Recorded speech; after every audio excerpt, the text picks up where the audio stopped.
Hello there, 28th of March 2022. Greetings from Rwanda's capital Kigali. This is what makes our top stories tonight. Prime Minister Dr. Edouard Ngirente has urged local farmers who now own all the shares in the Mulindi tea factory to manage the company properly so that they continue to benefit from it and develop. The 19th Extraordinary EAC Heads of State Summit will convene on Tuesday and is expected to consider the report on the Council of Ministers on the admission of the Democratic Republic of Congo into the EAC. Zimbabwe's president has called on Rwandan and Zimbabwean traders and investors not to waste the available economic opportunities between the two countries as a way of boosting intra-trade on the African continent. A very good evening to you and welcome to Rwanda Television News. My name is Sam Kalisa, and as we kick it off tonight, Prime Minister Dr. Edouard Ngirente has urged local farmers who now own all the shares in the Mulindi tea factory to manage the company properly so that they continue to benefit from it and develop. We do have the story with Serge Node. In 2012, the Wood Foundation Africa acquired 55% of shares in the Mulindi tea factory, leaving farmers with the remaining 45%. And now 10 years down the road, the two local tea cooperatives, Kopete Mulindi and Kotevum Mulindi, have reacquired all the shares. We were trained on how to follow up on the tea leaves, right from the plantations to the factory itself. The investor also trained us on corporate governance.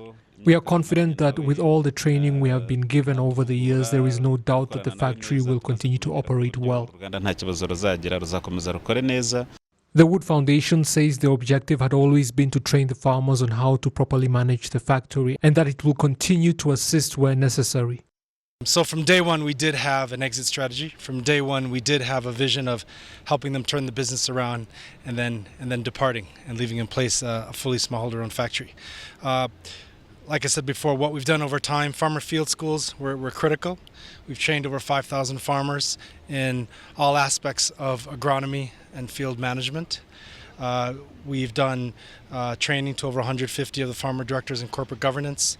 That not only includes direct training, but during the board meetings, we actually mentored them in terms of governance matters and how to run through various issues related to governance of a business. We took the farmer directors to Mombasa quarterly to meet with the brokers, meet with the tea buyers, participate on the auction to learn how the tea was sold. During the official handover ceremony, the farmers were urged to ensure that they properly apply all they were taught. Nagira ngo nongere mbabwire ko guverinoma y'u Rwanda icyo basaba gukora. I want to say once again that what the government of Rwanda expects of you is to develop and promote our tea, both in quality and quantity, working together to develop your families and the country as a whole. You know that the revenue that comes from tea helps us in our developmental efforts.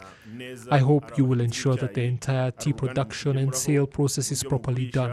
As for the issues that we were informed about concerning the proper maintenance of the tea plantations, as always, the government, through various institutions, starting with the National Agricultural Export Development Board, NAEB, and the Ministry of Agriculture and Animal Resources, as well as Gicumbi District, we will all work together to address them. The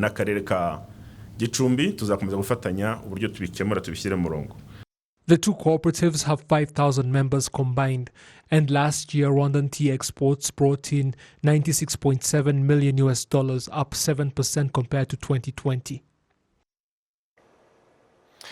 Thank you very much, Serge, for the report. And as we move ahead, one of the topics expected to be discussed at the East African Community Heads of State Summit on Tuesday is the admission of the Democratic Republic of Congo in the East African Community. It is expected that the country will benefit a lot from this community, as well as the EAC benefiting from DRC joining the bloc. The total population of the East African Community is estimated at 170 million people, while the DRC itself has a population of over 90 million people, with DRC joining the bloc. The EAC market base would increase to more than 260 million people. In surface area, the Democratic Republic of Congo is larger than other EAC member states altogether, with an area of 1.8 million square kilometers compared to the 2.4 million square kilometers of the combined EAC member states. Also joining the the EAC means the bloc will border and have access to the Atlantic Ocean. Economically, the East African member states have a total economy worth 193.7 billion US dollars, while the DRC alone has a GDP of 50 billion US dollars. This implies that DRC joining the East African community will increase its economy, the economy of the East African community, to more than 243.7 billion US dollars.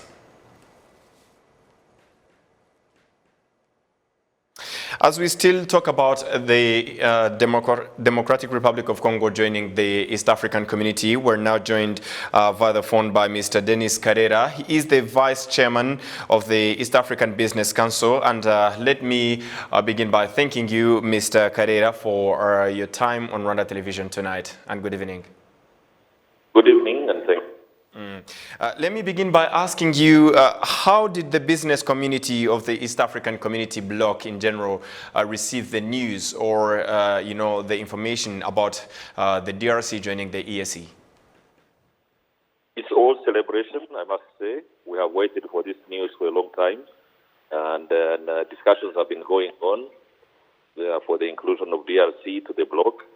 So it's all celebration, it's all good news. We can't wait to have the signing the ceremony pass by, and then we swing into activity. All right. The EAC has ports on the Indian Ocean, and of course, DRC joining the bloc means that the EAC will now have access to the Atlantic Ocean as well. What does this mean for the transportation of goods? Oh, quite enormous of an opportunity coming our way. As you mentioned earlier, this is an expanded market of another 95 million, adding to the current East African community numbers. Now, in our terms, these are consumers. 95 million consumers added to what is existing. That's something huge. That's something enormous.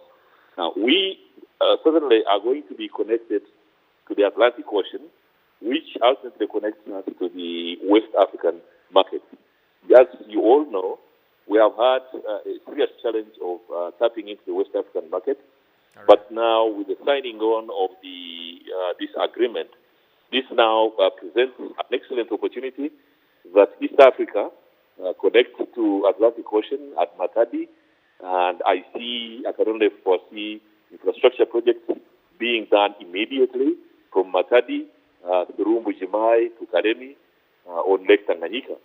Now, that takes our goods straight to the Atlantic Ocean, up north to the West Africa market and beyond, and goods from that part of the continent coming down via that route. Now, this also opens up lots of other projects. You can imagine how many infrastructure projects will be opening up. You can imagine how many people will be wanting to transport merchandise from East Africa through Tanganyika, across to Karemi, through Karemi, Mbujimai, and to Matadi Port. So this is an exciting opportunity that has come our way, and as East Africans, we quite embrace it, and we can't wait to sign up. Talking about that, absolutely, the private sector will have to get involved in the transportation of goods and, connecting the whole EAC bloc, as you just mentioned. But we can ask, what sort of influence does the region's private sector have on the way the EAC is run, seeing that it is, after all, an economic bloc? What sort of influence and benefit, if I would say, the private sector will have on this, and how do the private sector continue or contribute to the way the EAC is run? Okay, let me break it down a bit for everyone to understand. You see, every other business activity across the region, trading, be it services, be it projects, are projects under the private sector of the region. It's look at a very few projects that are under government, but 92-3% of the activities going on in the region are run by the private sector. Now, if we look at sectors, for example, like DRC being a source of raw materials, for the production processes in the rest of the East African continent, region. You cannot imagine that the DRC is endowed with several raw materials. Examples are like wood, examples are different types of minerals, all sorts of interesting raw materials that we are going to be this country added to the region. Now, what does that speak to? What it speaks to, the more raw materials available in our economies, the more we expand our industrialization capacities. Industrialization, manufacturing in our country simply speaks to the expanded creation of jobs, unemployment is solved, income raised at the individual and the national level.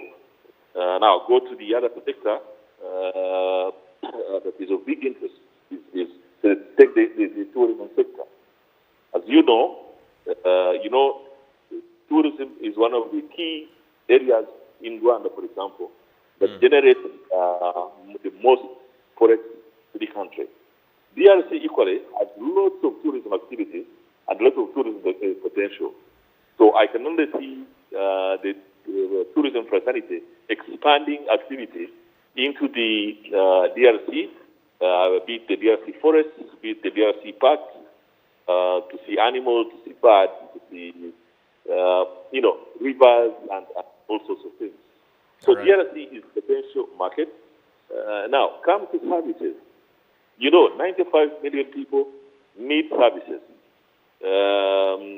Take a few examples. The health sector, the education sector. How many kids do you think are in DRC and want to go to school? And how many need medical services?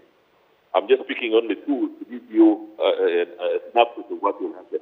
All right. So for people investing in the health sector, people investing in the education sector, this is the time now to expand schools, to expand hospitals, to serve the population in that area. And that means increased income, of course, and incomes will only make us better and better. In the education sector, you know that ESC focuses a lot on the development of science and technology across the region. Now, the Commission for Science and Technology is housed in Rwanda here.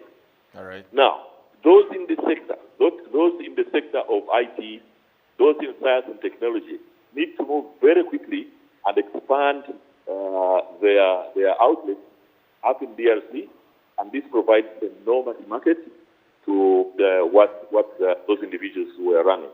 All right. So overall, it is an exciting opportunity.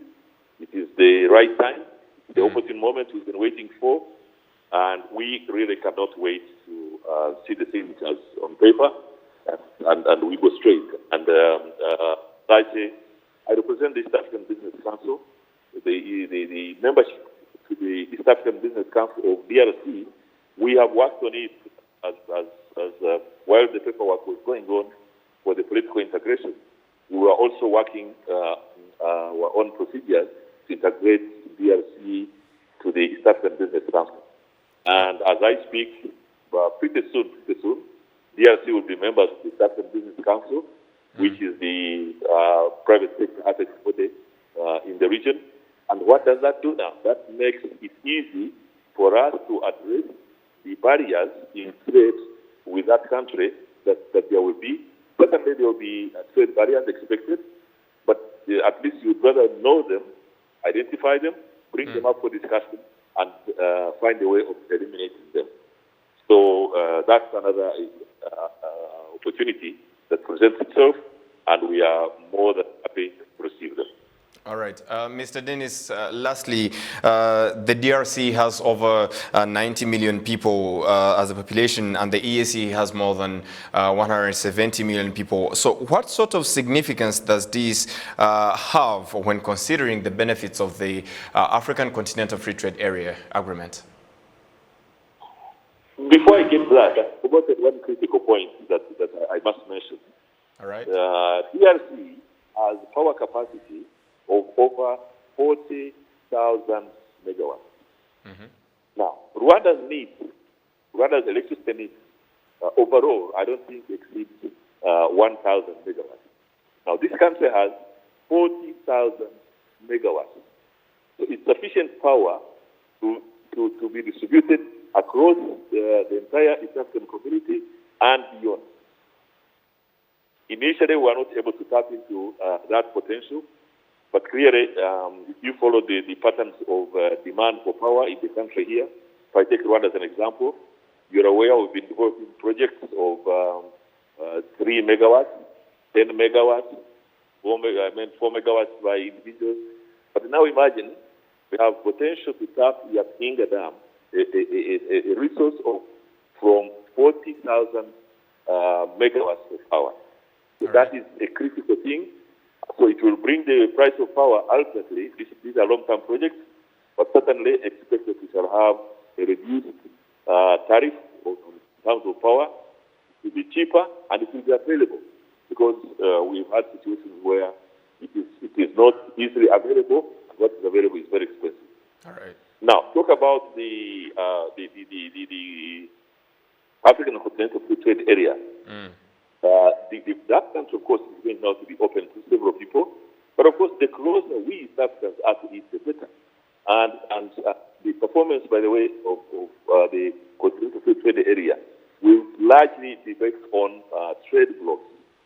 The East African trade bloc, the South African, the SADC, the COMESA, the Northern Africa, the Maghreb trade bloc.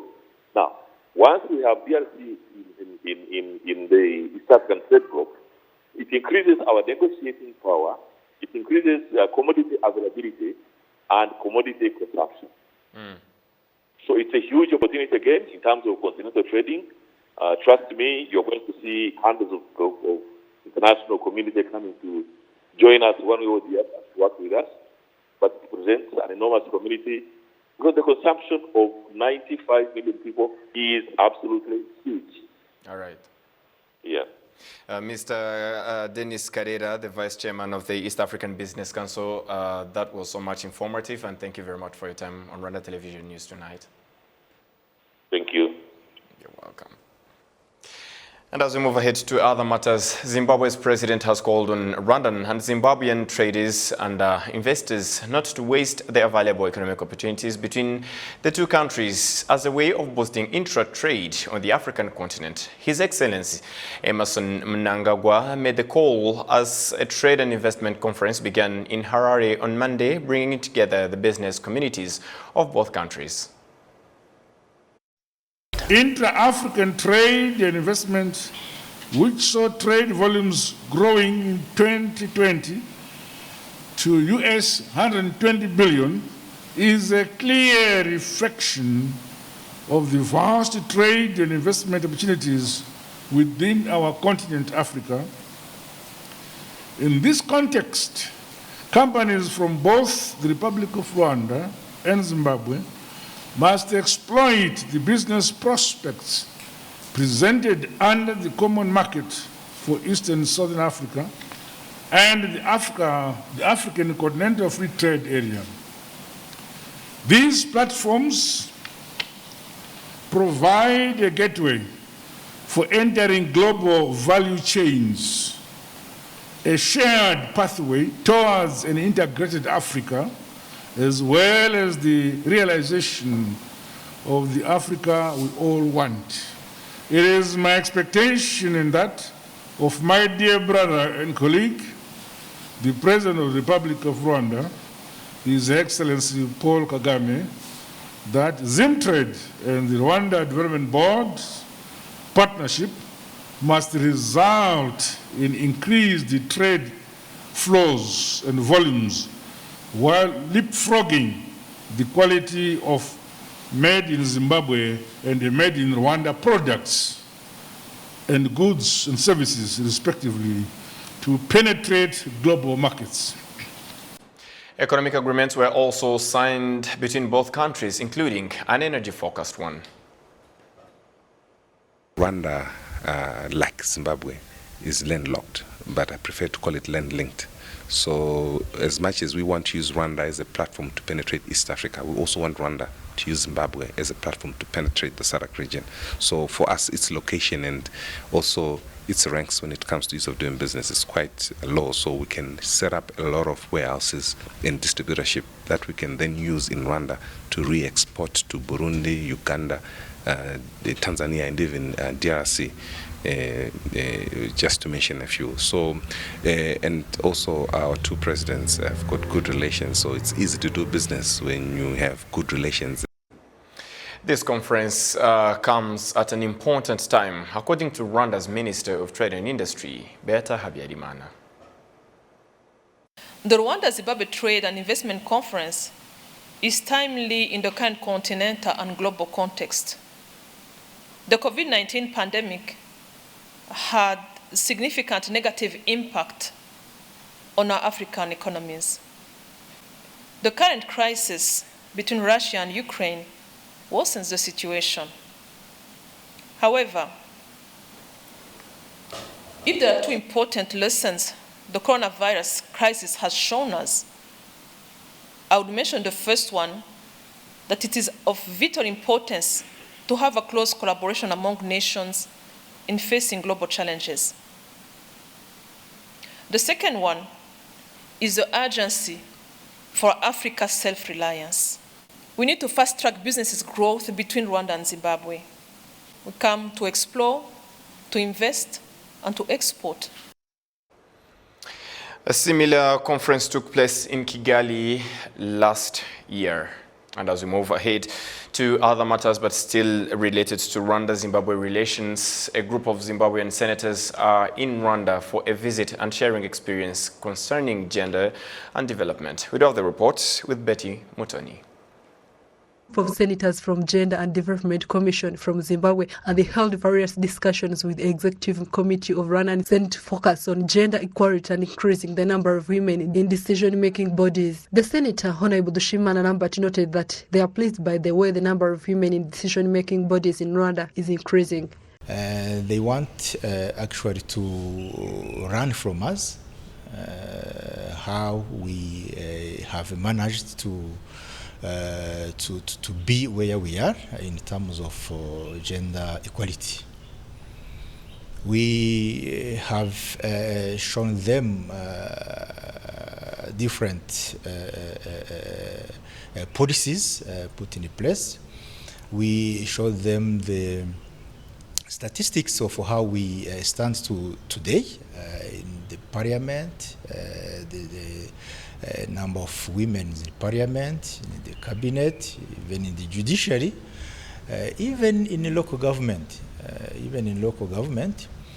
and they are very happy to do something back in their country on that issue. Zimbabwe senators have saluted the way Rwanda has made significant strides in the advancement of women, and their country is ready to learn from Rwanda. We came to Rwanda for a study visit to share experiences, to share notes on how we can best assist women, especially who have been marginalized. Rwanda has done very well in that regard.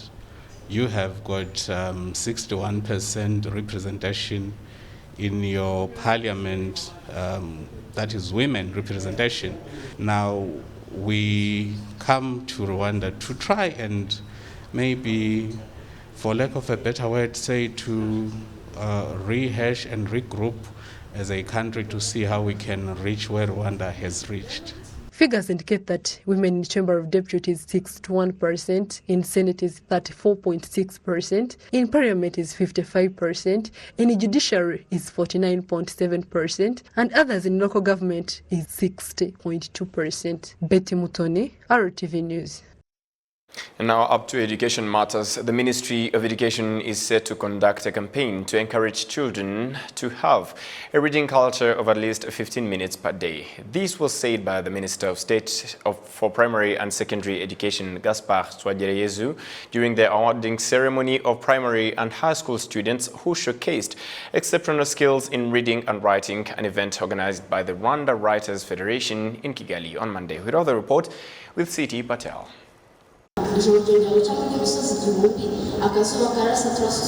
Experts say that the culture of writing is considered to be helpful in the exchange of knowledge. However, one of the major challenges which hindered the growth of reading and writing culture in Rwandan schools is that educational facilities do not have libraries and that students are not given enough time to read books. The reading and writing contest for primary and high school students came to fill the gap and is designed to foster the culture of youth, according to Mr. Richard Hategekimana, president of the Rwandan Writers Federation.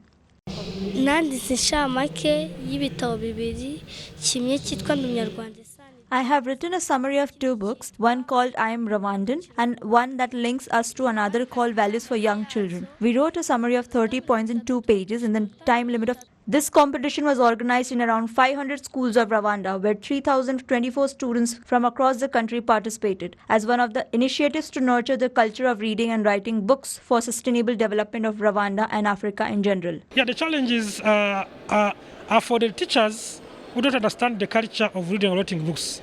So those ones, and keep the advantages for their learners, because those ones who don't understand that culture of reading and writing books, their students didn't participate in this competition. So that's the challenge number 1. The challenge number 2 is for the fight for getting closing countrywide, mobilizing teachers, head teachers, and district to be involved. But always we have strategies of overcoming challenges.